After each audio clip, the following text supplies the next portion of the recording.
conservation of mechanical energy. Yes. Theorem of conservation of mechanical energy slash conservative and non-conservative forces. Conservative and non-conservative forces.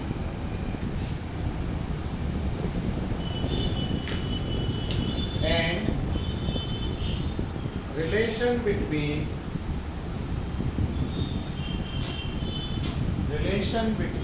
force and potential energy. Force and potential energy. बच्चों सबसे पहले हम forces define करेंगे कि conservative और non conservative forces क्या होते हैं. देखिए, if the work done in a closed path, if the work done in a closed path is 0, then such forces are called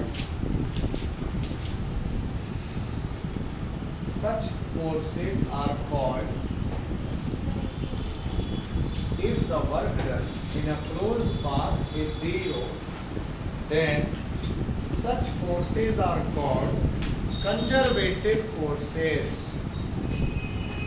Conservative forces. For example,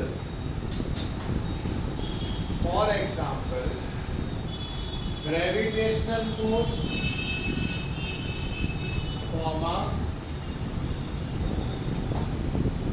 electrostatic force,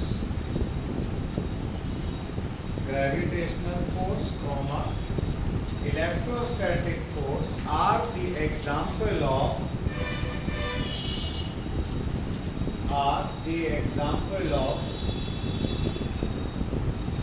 conservative forces.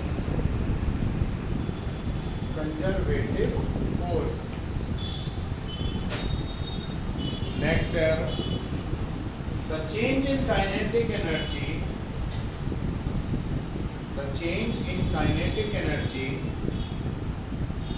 for conservative forces. The change in kinetic energy for conservative forces in a closed path is 0. In a closed path is 0. बच्चों, इसका मतलब समझो. अगर हम किसी body को A point से ले जाना शुरू करें और वापस लाकर A पॉइंट पर छोड़ दें, तो इसका डिस्प्लेसमेंट क्या होगा? 0. तो वर्क डन भी क्या होगा? 0. अगर इस पर कोई फोर्स लग रहा है बॉडी पर हर पॉइंट पर, तो बेसिकली फोर्स कहाँ लगेगा? हमेशा डिस्प्लेसमेंट के परपेंडिकुलर. ये फोर्सेस क्या कहे जाते हैं? Conservative forces.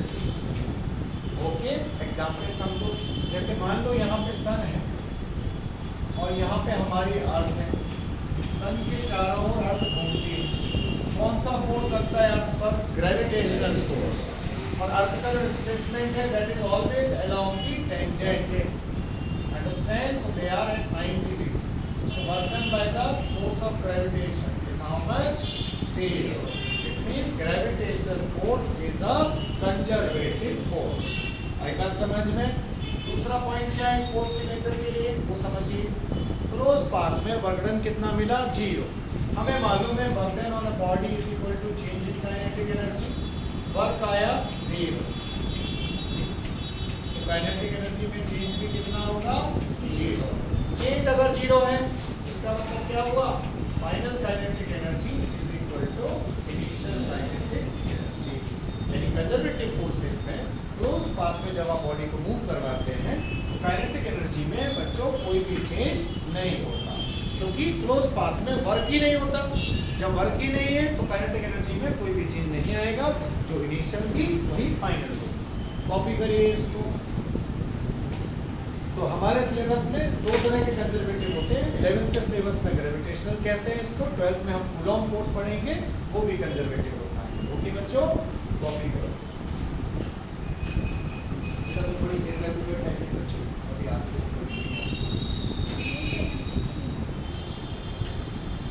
हैप्पी बर्थडे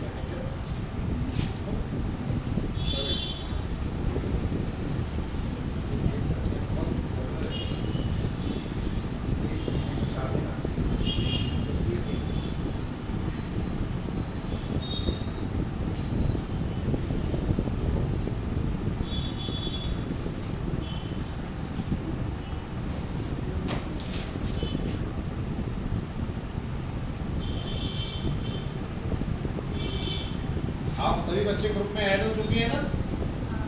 कौन कौन बच्चा ऐड नहीं हुआ है? हाथ खड़ा करो। हाँ, आदित्य तुम्हारी जिम्मेदारी है कि सारे बॉयज ऐड हो चुके हो ग्रुप में, ध्यान रखना। बेटा नंबर दे दो अपना, ऐड हो जाओ उसमें। बच्चियों में सब बच्चे ऐड हो गई? ठीक है। Durga, you are the admin, Sarvari is also the admin, both of you see it that all are added. Okay, जो भी कंसर्न्स है तुम्हारी regarding material, doubts, everything you can post it.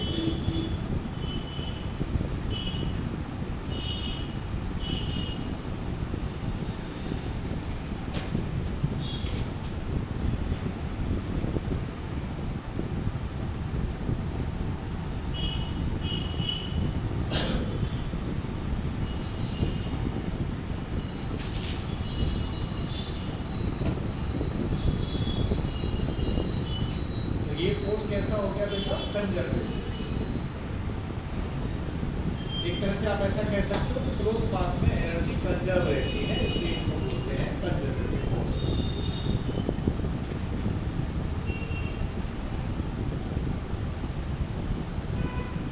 कल इवनिंग बैच में वेक्टर की डीपीपी और assignment discuss होंगे, कल और परसों।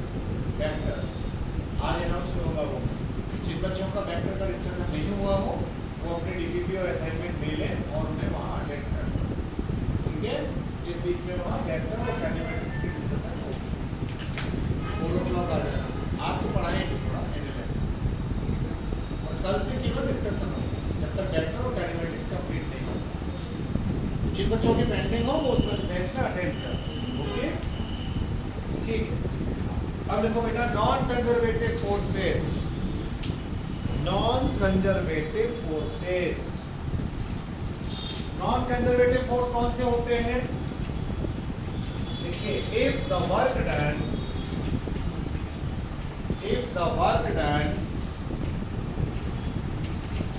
इन a close path,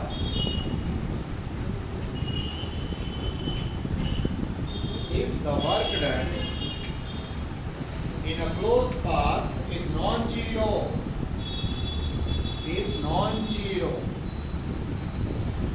then such forces are called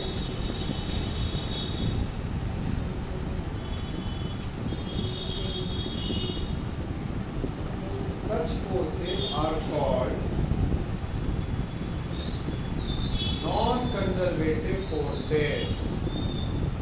Non-conservative forces.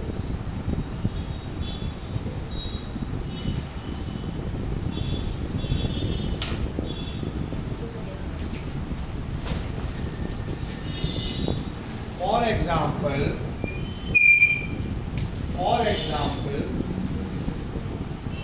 friction is a non-conservative force. Friction is a non-conservative force. Friction is a non-conservative force. Because the work done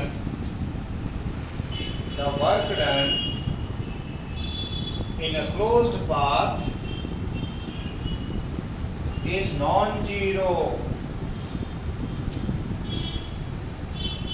and kinetic energy will also change. Kinetic energy will also change. बच्चों ऐसा समझो कि मान लो हमारे पास कोई circular track है, right? मान लीजिए जमीन पर एक हमने ऐसा सर्कुलर ट्रैक बना दिया, यहाँ पे कोई ब्लॉक है, इसकी हम मोशन करवा रहे हैं, ये सर्कल में घूमता हुआ सर्कल कंप्लीट करता है, वापस ए पॉइंट पर आ जाता है। तो बच्चों जब ये चल रहा होगा, इसके ऊपर क्या लगेगा? सरफेस से फ्रिक्शन along the surface लगेगा कि नहीं? भाई आगे चलेगा, फ्रिक्शन पीछे लगेगा, तो कंटिन्यूअसली इसकी एनर्जी में क्या होगा? लॉस होगा। आई बात समझ में? तो इनिशियल काइनेटिक एनर्जी क्या फाइनल के बराबर होगी? नहीं, because there is a loss. What is the loss? कौन सी ज्यादा, कौन सी कम? आप 100 रुपए लेके घर से निकले, आपने खर्चा कर दिया रास्ते में, तो अमाउंट कम बचेगी कि नहीं? यानी कौन सी ज्यादा होगी? इनिशियल, और फाइनल क्या होगी? कम। And this is nothing but the work done. Work क्या होगा? डेल्टा के बराबर। इस पार्ट में यानी फोर्सेस के अंतर्गत क्या किया जाता है? वर्क किया जाता है, समझे? इसीलिए इनिशियल एनर्जी फाइनल एनर्जी के बराबर नहीं होती है। कॉपी करिए। तो ये फोर्स कैसा हो गया बच्चों? नॉन कंजर्वेटिव, मींस हम इसको लिख सकते हैं second category, non conservative forces. कौन कौन से हो गए नॉन कंजर्वेटिव? फ्रिक्शन फोर्स और विस्कस फोर्स। एक फोर्स और होती है बेटा, उसका नाम होता है विस्कस फोर्स। विस्कस फोर्स किसमें पाया जाता है? फ्लूइड्स के अंदर। ओके, कॉपी करिए इसको।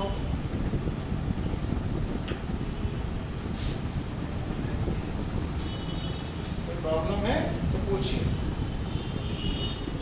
ये हो गए हमारे conservative and non conservative forces.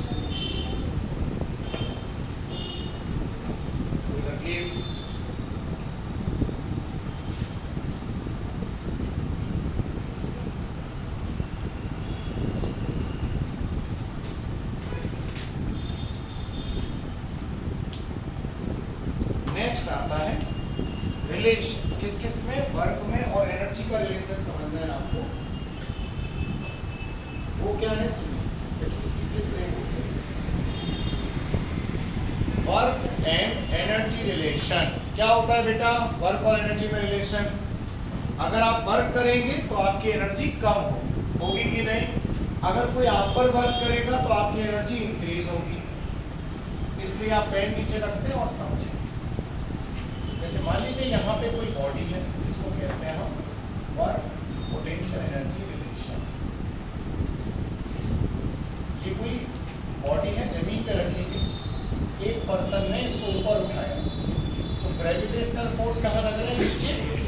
इसका डिस्प्लेसमेंट कहाँ हो रहा है बच्चों? ऊपर की तरफ। हाइट बढ़ रही है ना, तो हम कर चाहें कि वर्क बाय ग्रेविटी, ये कैसा होगा? नेगेटिव। क्यों होगा नेगेटिव? क्योंकि डिस्प्लेसमेंट ऊपर है और फोर्स कहाँ है? नीचे। एंगल क्या है? 180। अगर जो पर्सन इसको उठा रहा है सेम फोर्स से, हम उसके लिए बात करें तो उसका फोर्स भी ऊपर है और डिस्प्लेसमेंट भी ऊपर है, उसके लिए वर्क कैसा होगा? पॉजिटिव। वर्क की जो डायरेक्शन है उस पर सब कुछ डिपेंड करता है बच्चों। ऐसे समझो, एक को बोलते हैं एक्सटर्नल एजेंट। जो आदमी काम करता है उसको कहा जाता है एक्सटर्नल एजेंट। ये है हमारी बॉडी, नीचे पड़ी थी, एक मैं हूँ और एक है ग्रेविटी। ओके, मैंने इसको उठाना शुरू किया। मैं चाहूँ तो झटके से उठा सकता हूँ इसको, और मैं इसके उठने का आनंद लेना चाहता हूँ। इसको प्रेम से उठाऊंगा, ऐसे धीमे धीमे। देखा ये उठ रही है ऐसे। तो हर पॉइंट पर दो फोर्स लग रहे हैं, एक तो ग्रेविटेशनल फोर्स नीचे लग रहा है, एक मेरा फोर्स, क्योंकि मैं इसको स्लोली उठा रहा हूँ। जहाँ भी स्लोली लिखा हो इसका मतलब बॉडी कैसे उठ रही है, स्लोली। बोले तो वेलोसिटी कांस्टेंट, एक्सेलरेशन तो ये झटके वाला काम है, आराम से स्लोली इट इज लिफ्टिंग। यानी मेरा फोर्स भी क्या है, ग्रेविटी के बराबर है, तभी तो एक्सेलरेशन 0 है। तो अगर कोई कहे भाई मैंने h हाइट उठा दिया इस बॉडी को जमीन से, ग्रेविटी ने कितना वर्क किया, ग्रेविटी का फोर्स नीचे mg, पर डिस्प्लेसमेंट हुआ ऊपर, तो वर्क कैसा ग्रेविटी का, negative minus mgh। External agent में मेरा वर्क कैसा, मैं भी ऊपर लगा रहा था फोर्स और डिस्प्लेसमेंट भी ऊपर है, तो my work is positive. Understand? मैंने जो वर्क किया वो किस में गया, इस बॉडी में। कैसे? अगर आप नहीं मानते हो, मान लो मैंने एक पत्थर उठाया h हाइट पे, सर्वरी को कहा बेटा तेरा हाथ रख नीचे, और मैं पत्थर को छोड़ दूं, तो इसको उस एनर्जी का एहसास होगा जो एनर्जी मैंने पत्थर को दी थी। भाई मैंने वर्क किया तो उसमें एनर्जी स्टोर हो गई ना, जैसे ही छोड़ूंगा वो एनर्जी इसके हाथ पे हिट करेगी और इसके हाथ पे लग जाएगी। समझे आप? तो जब हम वर्क करते हैं किसी बॉडी पर, हमारा वर्क उस बॉडी में स्टोर हो जाता है। ओके, तो हमेशा ध्यान रखना, दो चीजें होती हैं बच्चों। जो बंदा काम करता है उसको कहते हैं एक्सटर्नल एजेंट, जिस पर काम होता है उसको कहते हैं बॉडी। ओके, अब पहला रिजल्ट सुनिएगा, work done by external agent. जैसे कि मैं जो काम करूंगा तो मेरी एनर्जी खर्च होगी, I will lose my potential energy. भाई सीधी सी बात है, भोजन किया मैंने आराम से, दूध पिया, मैं 5 किलोमीटर दौड़ सकता हूँ, पर दौड़ क्यों सकता हूँ, उसके बाद में मैं नहीं दौड़ सकता हूँ। तो मैंने वो दौड़ किसके बेसिस पे लगाई, क्योंकि मेरी एनर्जी कम हो। मैंने जो वर्क किया अपनी loss of cost of energy की कॉस्ट पे किया, परंतु अगर मैंने कुछ काम किया तो किसी बॉडी पर जो काम किया उसकी एनर्जी बढ़ गई, वो आपस में क्या होते हैं, पॉजिटिव। जैसे फिर से समझिए, ये डस्टर नीचे था, मैंने इसको उठाया, मैंने वर्क किया तो मेरी एनर्जी गई, TW work done bye me at the cost of loss in my own energy, right? But whatever the work I have done, where it has gone, in the energy of the body. मैंने जो काम किया वो इस body में store हो गया। इनके रिलेशन क्या होते हैं, with positive sign.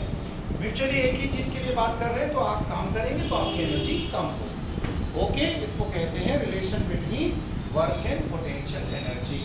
And generally this relation is defined for conservative force. कौन सा कंजर्वेटिव फोर्स, ग्रेविटी। समझ रहे हो बच्चों? इसीलिए क्या कहा जाता है, डस्टर दीजिए, कि हमने जो वर्क किया, मान लीजिए हमारा जो वर्क है वो है F डॉट dx, किसी बॉडी को हमने dx अमाउंट से डिस्प्लेस किया। For example, we are applying some force, so the body is displaced right from the location of x by the amount of dx। तो मैं क्या लिख सकता हूँ कि work done is minus of D.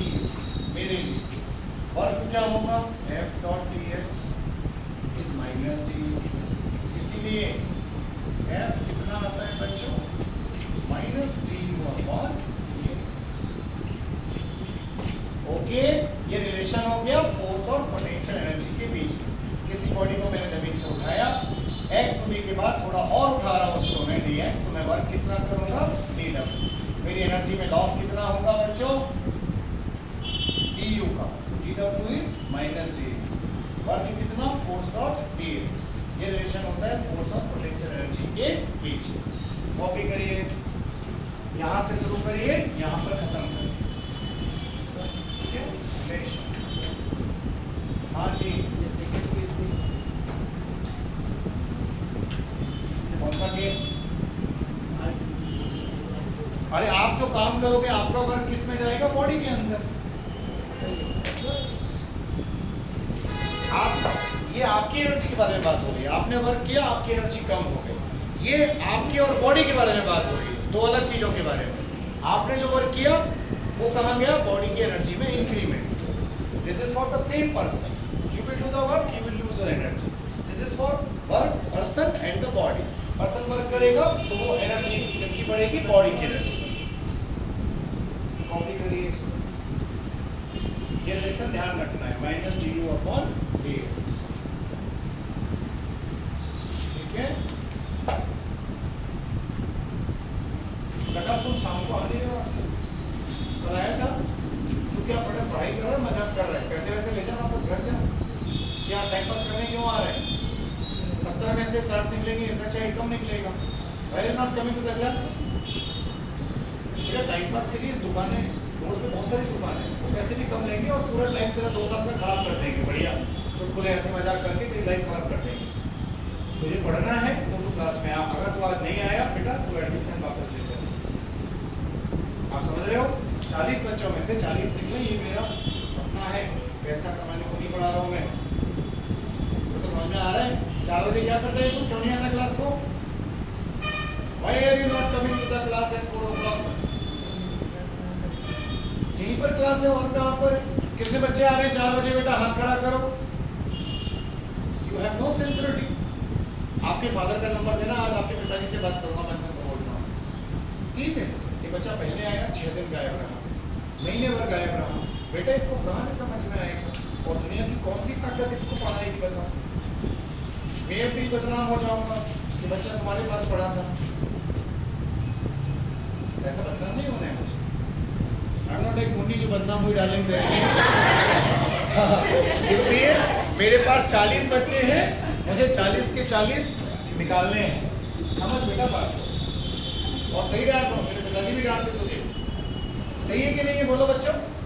ये बच्चा आ ही नहीं रहा, इसको 3 दिन से कह रहा हूँ मैं 4 बजे आ, 4 बजे आकर मंथन ने बोला, मैंने कहा 4 बजे बुला इसको। ये कल था ही नहीं क्लास। बेटा टाइम पास करना छोड़ दो, पढ़ाई करनी है, ऐसी होती है पढ़ाई। थोड़ा पेन लेना पड़ेगा। There is no gain without the pain. दर्द नहीं होगा जब तक चीजें मिलेंगी नहीं। मैं भी क्लास में पसीना बहाता हूँ, देख तब जाके लोग सेटिस्फाई होते हैं। मजाक मत समझ प्रकाश इसको। मैंने इस बच्चे को सूर्यवंशी सर क्या, मेरी एक बैच है, मैंने वहाँ भी बुलाया इसको कि बेटा वहाँ 3 दिन आया, फिर ये आया नहीं। एक बार का ये भी याद रखते कि बेचारा साइकिल से पूरा नाते घूमता है सुबह से शाम तक, इधर उधर जाता है, वहाँ भी आता था। इसकी मेहनत देख। पहला हक इसका है इलेक्ट्रॉनिक, तुम्हारा क्या हक है? जाके रूम में सो जाते हो। बुरा लगे मैं इसलिए कह रहा हूँ, यू शुड माइंड इट। तुम्हें बुरा लगना चाहिए। जब बुरा लगता है तो हम जोश में मेहनत कर जाते हैं। छोटी तारीफ नहीं करता हूँ मैं किसी बच्चे की। क्यों बेटा, सही है कि नहीं है? तो अपनी बात कर रहे हो, मैं बच्चों को भी नहीं छोड़ता हूँ। इनको पूछ कितनी बार डांटा है मैंने इनको क्लास में। एक बार समीक्षा को बहुत डांटा है भयंकर तरीके से। क्योंकि 2 साल बाद क्या करेंगे तुम्हारे माँ बाप? तो समझिए आपके पास भेज थे बच्चे, क्या हुआ क्यों नहीं हुआ इसे रहेंगे। तो अपना नहीं बेटा, मेरी इज्जत का मुर्गा मत कर। मेरा नाम है इस मार्केट। ओके, जो तो विराट देखता है ना इन लोगों के स्टार मैच वगैरह, ये सब मैंने पढ़ाए हैं। हजारों में से जो अलग करते थे ना 20 को मैं पढ़ाता था। उसे ध्यान रख, इस बैच में है बेटा, तो इस बैच जैसा बन, I will fit on fit. Simple logic, मेहनत करनी पड़ेगी। 10th क्लास नहीं, तेरे गांव का टीचर नहीं हो गया जो आके यहाँ पे राजनीति की बातें करूँगा और तुम लोग खेलोगे मैदान में, समझे? And I am not like a school madam और टीचर कि भाई स्कूल में मैडम अपनी गॉसिप करेगी और तुम लोग खेलोगे।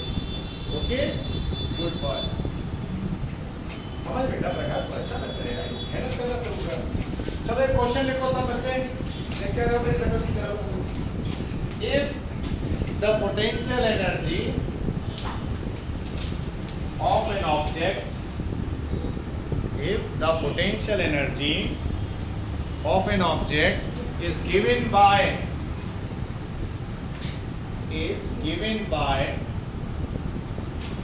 u equal to 2x cube। 1 minute, ये चलेगा नहीं, थोड़ा सा इसको उल्टा कर देते हैं, 3x square। then find force on the body at x equal to 4 meters। 4 metre पर बॉडी पर कितना फोर्स लगेगा बच्चों, ये तुम्हें निकालना है।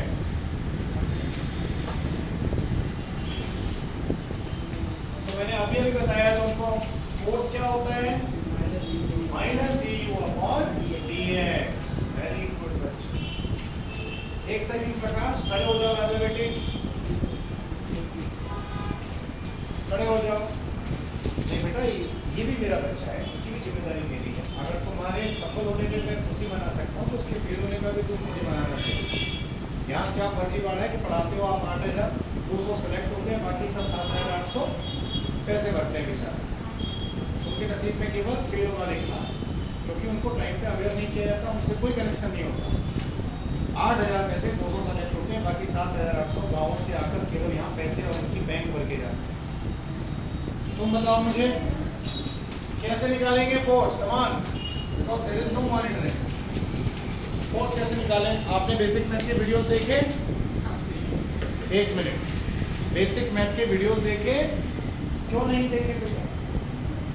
आपके पास मोबाइल है, आपको कहा गया था कि वीडियोस देखो, आपने क्यों नहीं देखे?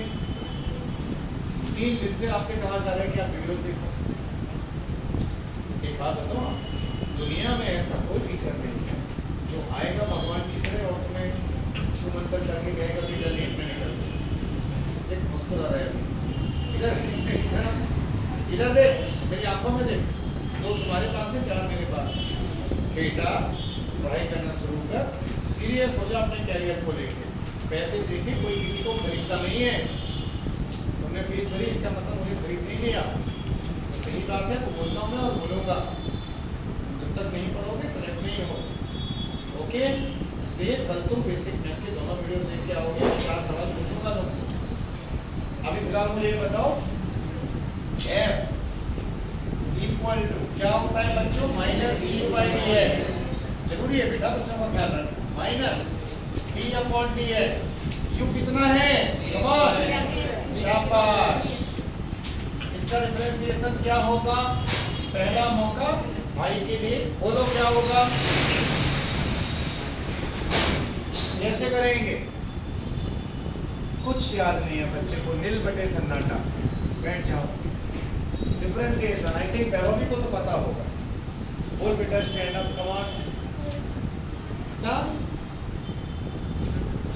ये वाली ये कोफिशिएंट है, कोफिशिएंट डिफरेंशिएशन से बाहर आता है।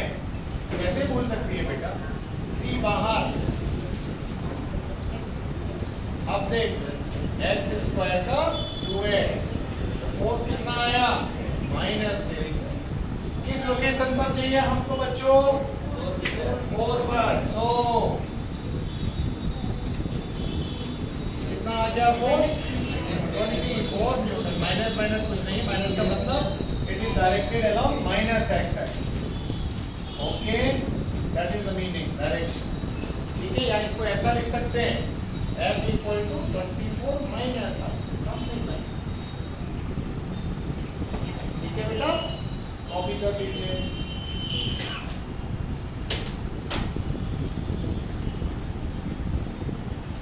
ये भी बच्चा है बेटा, ये भी गांव से आया, यहाँ पे रहने लगा, 1 महीना भर हो गया इसको। ये सीरियसली आता है हर क्लास अटेंड। इसको पूछ, इन लोगों को पूछ, ये जब आए थे हर चैप्टर पे आए थे, 15 दिन तक इनको सुबह शाम बुलाया, जहाँ बुलाया वहाँ आए, वहाँ पढ़े। थोड़ा ये तुम्हें करना है, समझे आप? तो रेगुलर आज क्लास में आने चाहिए आप, 4 बजे आओ। नहीं आते तो पिताजी का नंबर दो, मैं आपके फादर से बात करवाता हूँ घंटे में। ठीक है, क्योंकि ये जिम्मेदारी है ना बेटा, क्या फायदा? मैं झूठ क्यों बोलूँ 20-25 रुपये के लिए? नमस्कार कर दूँगा, भैया राम राम, जाओ। नहीं कर सकते तो मेहनत नहीं कर सकते तो फर्क नहीं हो सकते, सिंपल सी बात है। सही कि नहीं है बेटा? चलो आगे लिखो। ओम समझ में आया? अब लिखिए types of equilibrium. Types of equilibrium. Types of equilibrium लिखिए। When a body, when समझ में आ रहा है बेटा तुमको?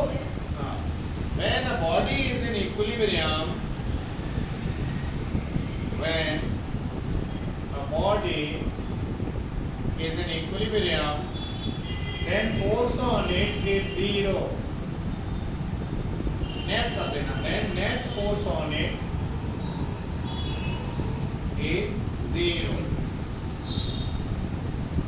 ओके, यानी कि बच्चों जब बॉडी इक्विलिब्रियम में होती है तो उस पे नेट फोर्स जीरो होता है. Next, there are three types of equilibrium. There are three types of equilibrium. कौन कौन से होते हैं? Number 1, stable equilibrium. Stable equilibrium. Number 2, unstable equilibrium. Unstable equilibrium. तीसरा, neutral equilibrium. Neutral equilibrium. Next arrow बना हुआ है, उस पर लिखो equilibrium can be discussed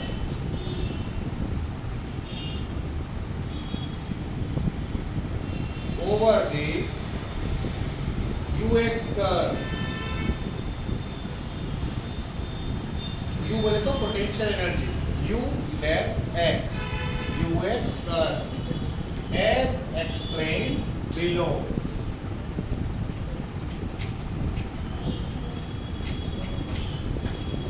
Beta, all the objects in this world, they are having one tendency. What is the tendency? Do you know that? They want to minimize their potential energy.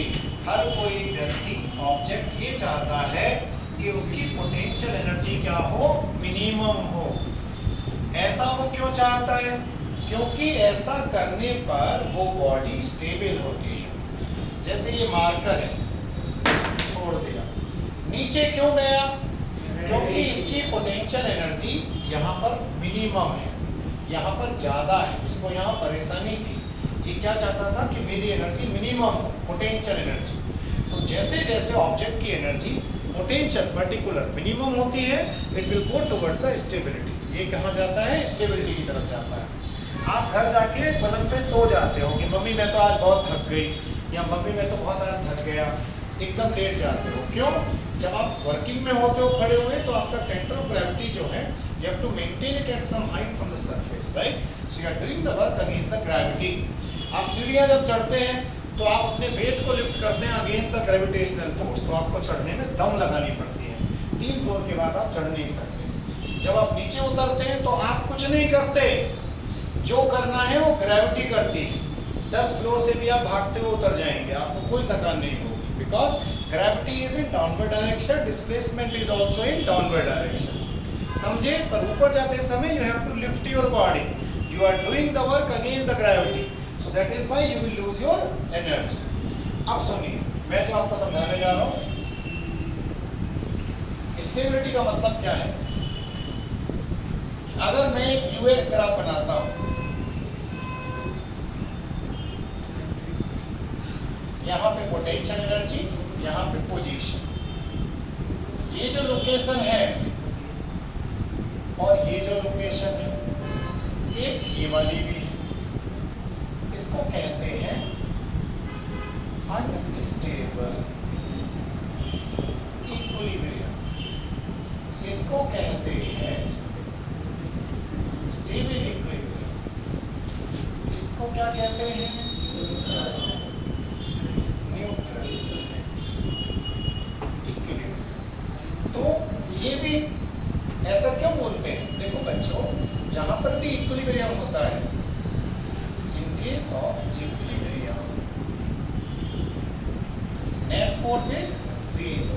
Force क्या होता है? du upon dx. या minus minus को उधर ले जाओ तब भी हम क्या कहेंगे? du upon dx should be zero. यानी ux ग्राफ की जो टेंजेंट है, वो स्लोप क्या होना चाहिए? टेंजेंट का जीरो. आपको मालूम है टेंजेंट क्या है? du upon dx. दोनों जगह पर स्लोप क्या है? Zero. It means force is zero. यहाँ पर भी फोर्स बॉडी पर जीरो है और टेंजेंट का स्लोप भी क्या है? जीरो. अंतर किस बात का है, वो अनस्टेबल क्यों है, ये स्टेबल क्यों है। मैं आपको समझाता हूँ बच्चों। मैं जब इंजीनियरिंग कर रहा था 97 में मैं कॉलेज में गया था, 2001 में पास आउट हुआ। मेरी एक फ्रेंड हुआ करती थी, उसका नाम था टीना। वो राजस्थान में उदयपुर कॉलेज के पास एक जगह है सलूंगा, वहाँ की रहने वाली थी। अक्सर क्या होता था जब ब्रेक होता था, मैं आपको अनस्टेबल समझा रहा हूँ, अनस्टेबल इक्विलिब्रियम क्या है। तो ब्रेक में क्या होता था भाई, लड़कों में थोड़ा जोश रहता है कि चलो जाएंगे, या लड़की साथ में जा रही है तो कुछ समोसे चाय खाते थे हम। तो अक्सर चाय समोसे का बिल मैं देता था। घर से पैसे आते थे उस समय पे 2000 रुपये। मैंने एक हफ्ते दिए, 15 दिन दिए। अब दोस्त तो थी, मैंने उससे एक दिन बस ऐसे ही कह दिया, मैंने कहा टीना यार रोज मैं बिल देता हूँ, तू भी बिल दे एक आध दिन। तो उसके बाद भाई साहब उसने मेरे साथ समोसे खाने जाना बंद कर दिया। भाई 15 दिन दिया दोस्ती में, 4 दिन दिया, 10 दिन दिया, फिर लगा कि यार ऐसे तो मतलब ठीक नहीं रहेगा। बजट लिमिटेड था उस समय, मनी ऑर्डर चला करते थे बेटा, ये बैंक ट्रांजेक्शन एटीएम नहीं होते थे। मनी ऑर्डर आता था 1 तारीख को पिताजी का। तो मैंने उससे ऐसे ही कह दिया कि टीना कभी बिल तू भी दे दे यार, मैं दे रहा हूँ 15 दिन से, क्योंकि दोस्त थी अच्छी। तो उसने मेरे साथ चाय पीने और समोसे खाने जाना बंद कर दिया। यानी वो एक अनस्टेबल इक्विलिब्रियम थी। कैसे थी कि अगर आप इस बॉडी को थोड़ा सा छेड़ दोगे ना, हिम्मत है तो थोड़ा सा छेड़ के देखो, इधर ये नीचे चले जाएगा। अगर आप इधर छेड़ोगे इसको थोड़ा सा, तो फिर ये इधर चली जाएगी। मतलब जरा सा छेड़ने पर ये बॉडी लौटकर नहीं आएगी, इसलिए इसको क्या बोलेंगे, अनस्टेबल। इसलिए आप कभी चाय का बिल देने के लिए ना बोलें, ओके। तो ये बॉडी यहाँ पर रखी रहेगी, मतलब इसके साथ जरा भी छेड़छाड़ करना गलत है। ये है स्टेबल इक्विलिब्रियम। ये बहुत बढ़िया लाइफ है। जैसे मेरी वाइफ है, इसमें क्या करते हैं अपन, थोड़ा सा इसको छेड़ दो इधर, चाहे थोड़ा सा इधर छेड़ दो, ये छेड़ तो जाएगी पर वापस आ जाएगी। मतलब ऐसे ही फिर वापस उसको कहो भी ना कि थोड़ा मम्मी के पास घूम के आ जा, तो भी नहीं जाएगी कि तुम क्यों भेजना चाह रहे हो मुझे। तो मेन बात वही है, ये वाइफ की तरह है, परमानेंट इक्विलिब्रियम है, स्टेबल। कुछ भी छेड़छाड़ करो आप, ये बॉडी वापस लौट के यहीं पे आ जाएगी। अंतर किस बात का है समझे, यहाँ पर एनर्जी क्या थी बच्चों, इसकी मैक्सिमम थी, समझ रहे हो आप। और इस स्टेट पर पोटेंशियल एनर्जी क्या है, मिनिमम। इवन ये बॉडी भी इस स्टेट को गेन करना चाहती है, समझे, स्टेबल होना चाहती है, पर स्टेबिलिटी ऐसे ही नहीं आती है। स्टेबिलिटी के लिए क्या होना चाहिए, पोटेंशियल एनर्जी मिनिमम होनी चाहिए, ओके।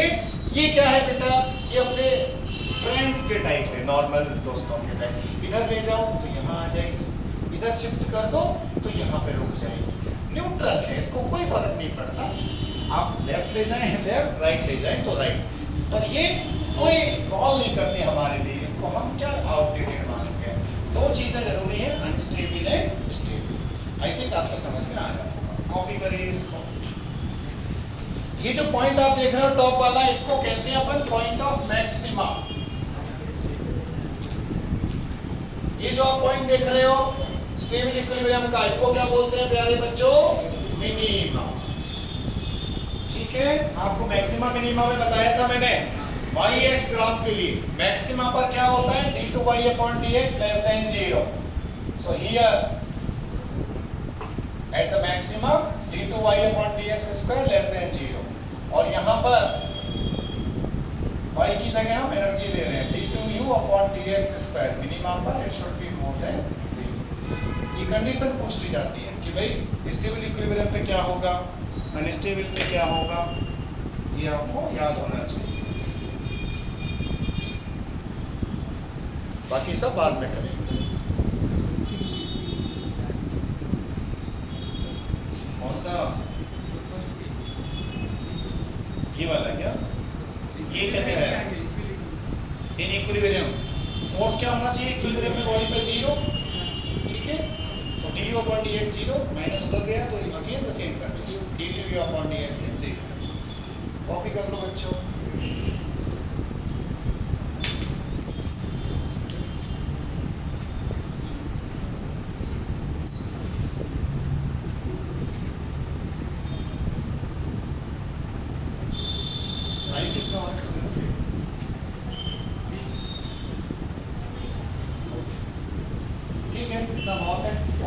बच्चे भी आज जो है इक्विलिब्रियम और conservative forces, non conservative forces revise करें, बाकी हम कर लेंगे।